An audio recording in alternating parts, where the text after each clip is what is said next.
Hey there, creepy peeps. I'm Nightmare Maven. Welcome back to my channel. If you're new here, welcome. I talk about horror movies, books, all other spooky things all year round. So if you end up liking this video, maybe subscribe.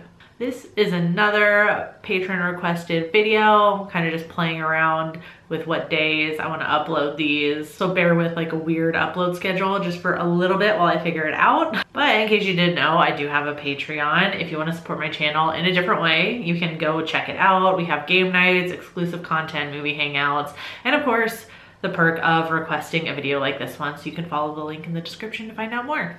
So Brandon requested that I review Frankenhooker, which I was really excited about because I haven't seen this movie in a long time and I was excited to rewatch it. So this is directed by Frankenhooker. Hopefully I got that right. And it is a very campy retelling of the horror classic Frankenstein by Mary Shelley. In this version, we have Jeffrey Franken, who sets out to bring his dead girlfriend Elizabeth back to life using the bodies of several dismembered and hired prostitutes. It's a crude and darkly funny tale that is really at its core an exploration of feminism, the rights of sex workers, and the commodification of the feminine form. And I know what you're thinking. And yes, I am fun at parties. But seriously, there is so much going on in this movie actually, and I love it so much. On the surface, of course, we have Jeffrey trying to bring Elizabeth back to life. And we kind of see his deranged state of mind as he goes through this. Very Frankenstein-esque, right? You have to be a little crazy to try and bring dead tissue back to life in this way. He's like planning out not only how he's gonna bring Elizabeth back to life, but the body she's gonna be in. And at one point he's showing her dead, dismembered head, like the scrapbook that he's made of her face on the body of women that are clearly cut from pornographic magazines, saying stuff like he can make her into a goddess now, like the centerfold of the century, something to that effect. And Jeffrey concludes that he can use the body of prostitutes because they're already out there trying to sell their body parts, kind of conflating prostitution to like a form of butchery already, which just sets up what's gonna come later in the movie, where Jeffrey hires these women for this party sequence in which Jeffrey is trying to like measure them all and figure out like the perfect body for Elizabeth. And this whole time he's like commenting on them, like which ones are good, which ones are not good, which ones just won't do. In the scene, the women are shown like as their parts, like a pair of legs, arms, hands, a close-up of breasts, with Jeffrey like prodding and poking at them and making comments just reflecting this idea of like objectification of women's bodies by men.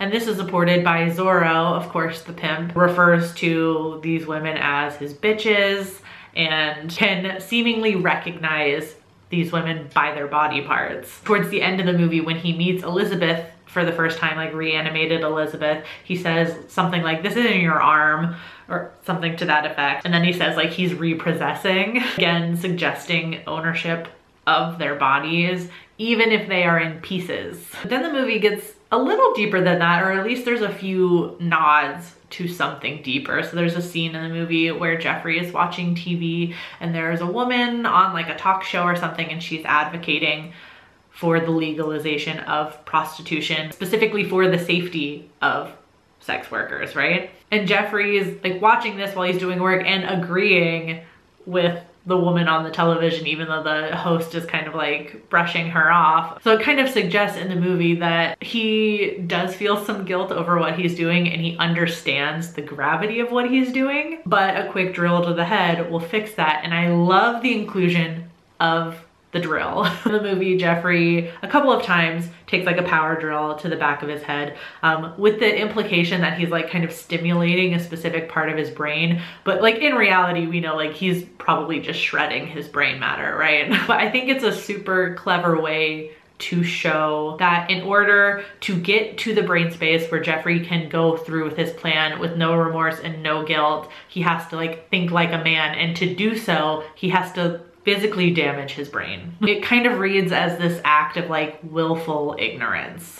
So then finally Jeffrey successfully gets the body parts and and brings Elizabeth back to life. And then we see his kind of like twisted moral standards when it comes to Elizabeth versus the prostitutes that he uses for the parts. It seems like Jeffrey sees the prostitutes as legitimate people. Like he has a crisis of conscience during the party scene, like when it comes time for him to like pick his victims. And then as the women find the like super drugs in his bag, he's trying to get them to stop because he knows what's gonna happen to them if they take it. In a sense, he cares a little bit. He thinks of them as people. But when he successfully brings Elizabeth back and she starts parroting the women whose parts she's made from, Jeffrey is clearly distraught, kind of in a way like, it's okay for these women to act this way because they're prostitutes, but it's not okay for Elizabeth to act this way because you're my girlfriend or you're my wife or whatever. I can't remember if they're married in the movie now.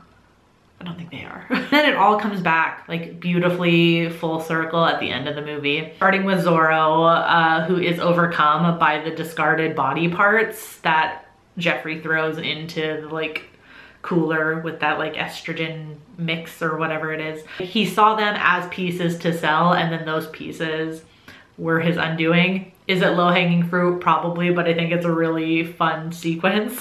Then we have Jeffrey, of course, who Elizabeth brings back, but with a woman's body because Jeffrey's serum is only estrogen based.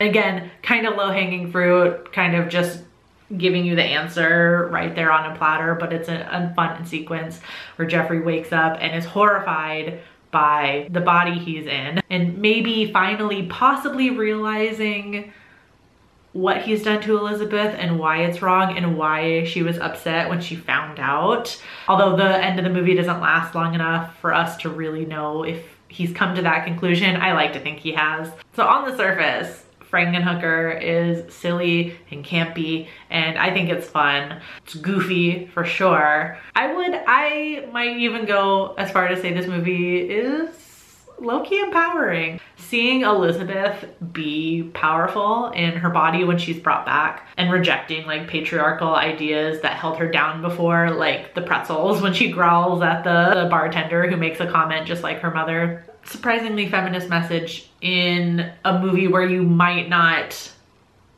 think there would be one if you were just looking at the title and the cover. So in case it wasn't clear, I really enjoy Frankenhooker. I love movies like that, especially where you can enjoy them two different ways. Like I could just put it on in the background and it's something fun, or I can sit here in front of a camera and tell you why Frankenhooker is actually a low-key feminist movie. I don't know. Let me know what you think of Frankenhooker in the comments. If you haven't seen it before, you totally should. At least in the United States, it's free on Tubi, so I feel like you don't have an excuse. You should just go watch it. It's fun. If you like this video, give it a thumbs up. Subscribe if you're new here. Become a creepy peep today, and I will see you very soon with a new video. Until then, stay strange. Bye.